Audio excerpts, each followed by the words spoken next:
Hello, friends. I'm Beth, and this is Social Leopards. I want to start by wishing you a warm, happy Thanksgiving, wherever and however you're spending it. Maybe you're tuning in from your kitchen while something's roasting in the oven. Maybe you're sneaking a quiet moment in your car before heading inside to family chaos. Or maybe today's not even Thanksgiving and you're sneaking this episode in after the fact. Whatever your situation is, I hope you're letting the world move at its own pace while you catch your breath. However you've arrived here, I'm really glad you did. Thanksgiving can bring a lot to the table, literally and emotionally. It's a mix of joy and nostalgia, and sometimes a touch of overwhelm. Gratitude posts start flooding social media. Everyone's talking about thankfulness and abundance, and meanwhile, some of us are just trying to figure out what's for dinner or how to manage our energy for the day. So today I want to talk about gratitude in a way that feels real. Something you can hold on to even if the mashed potatoes are lumpy and the family group text is on fire. Let's start here. Gratitude doesn't have to be significant. It's not an event or a competition, and it's not another thing that you have to get right. I think we sometimes turn gratitude into an assignment. List 3 things that you're thankful for. Write them down every morning. And don't get me wrong, those are wonderful habits. But for some of us, they can start feeling like a to-do list for happiness, which kind of misses the point. Real gratitude, the kind that sustains us, often lives in the small, unpolished moments we overlook. It's in the way your coffee smells in the morning. It's the tiny joy of quietness before the whole family wakes up. It's in the text from a friend who somehow knows you need to hear from them today. Gratitude doesn't always sparkle. It sometimes just hums quietly in the background. If you're feeling stuck or lonely or exhausted today, I want you to know that from where I sit, gratitude isn't meant to silence those feelings. It's meant to sit beside them.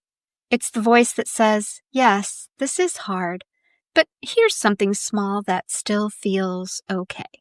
So I want to walk through a few simple ways to practice gratitude daily, wherever you are, whatever this season looks like for you.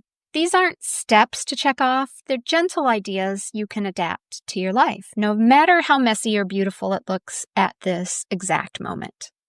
Number 1, notice one small thing. The simplest form of gratitude is awareness. Right now, wherever you are, find one small thing that brings even a sliver of lightness. Maybe it's the warmth of your cup, or the way sunlight hits your window, or a song that feels like a deep breath. Maybe it's the sound of laughter somewhere in the background, even if it's not yours just yet. The thing is, awareness doesn't require anything new. It just asks you to notice what's already there. Gratitude starts with presence, not perfection. Number 2, thank yourself. I think we forget this one a lot. We thank others, we thank the universe, we thank God, we thank the grocery store for still having Cool Whip in stock. But when's the last time you thanked yourself? Thank yourself for showing up today, for trying, for doing the best you can with what you have, even if you feel like you're doing it sideways. Maybe you're caring for someone else. Maybe you're working hard just to keep the basics going. Maybe you're trying to rest, even though that feels like the hardest thing of all. 2 years ago, at Thanksgiving, I had probably one of the most memorable Thanksgivings I have had ever. My mom was very, very ill, and my brother came into town the day after Thanksgiving, actually, to visit for the weekend. And he made, of all things, his famous Quad City, Illinois style pizza. And my mom was having a really, really great day. And that was on a Saturday. It was the Saturday that we did that after Thanksgiving. She was full of energy and she got to talk to everyone in the family pretty much. She was laughing and joking and being what we called her often, which was Silly Sally. She ate a lot of pizza. She ate dessert made from scratch. And it was just a fantabulous day all around.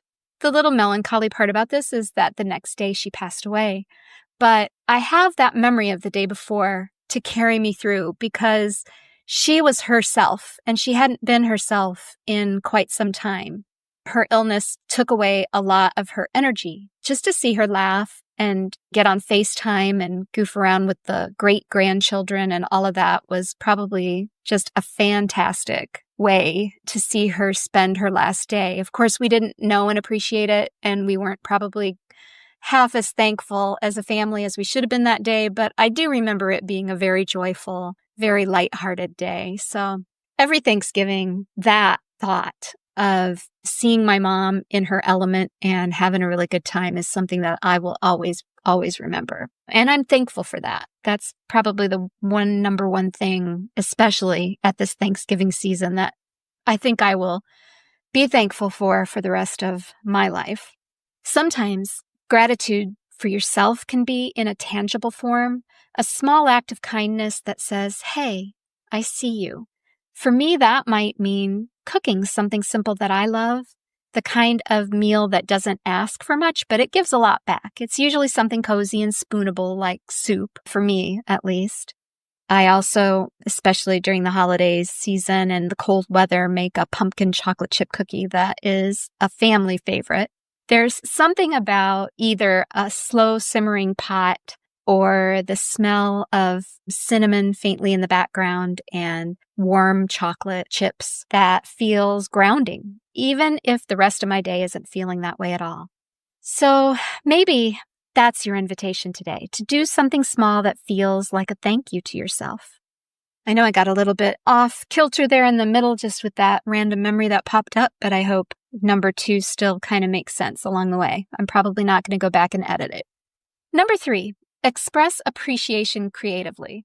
Now this one's fun because it can be as small or as extravagant as you want it to be. Maybe it's writing a note to someone who has recently made your life feel lighter, someone you don't say it too often enough. It doesn't have to be deep or poetic. Even a quick text that says, "Thinking of you, hope you're doing okay," can make a real difference in someone else's life. If you are feeling quieter this year, it's okay if that expression of gratitude stays private. You can write a journal entry or make a playlist or even doodle something that captures how you feel. Gratitude doesn't always have to be social. It can be intimate and just for you. When I think about appreciation, I'm reminded of the personal joy that comes from small shared moments, like when I play with my grandkids, doing whatever they think is fun. Maybe it's Barbies, maybe it's building a fort out of couch cushions, maybe it's interacting as they pretend to, quote, work, unquote, on the laptop like the grown-ups do. It's not exactly my version of fun, but watching them light up reminds me that gratitude actually hides inside presence. You don't have to plan it, you just have to show up for it. Number 4, practice a yes day in your own way. If you haven't heard of a yes day, it's a fun little tradition where kids get to plan a full day of things they want to do and parents say yes with a few reasonable boundaries. It's a simple but powerful form of gratitude in action, celebrating joy and connection even if it means having ice cream for dinner. As adults, we forget how to give ourselves that kind of permission. So what if we borrowed that idea and made it adult-friendly? Maybe your version of a yes day looks like saying yes to a quiet morning, or yes to a long walk without checking your phone, or yes to a movie marathon with someone you love, surrounded by snacks that definitely weren't on the grocery list. It doesn't have to be extravagant. It just has to remind you that joy isn't earned. It's allowed. Number 5, find gratitude in growth. This one takes a little reflection. Think about how you've grown this year. Not necessarily the shiny, post-worthy kind of growth, but the quiet, real kind. The lessons that came from hard moments. The boundaries you started setting. The strength you discovered when life didn't give you much choice.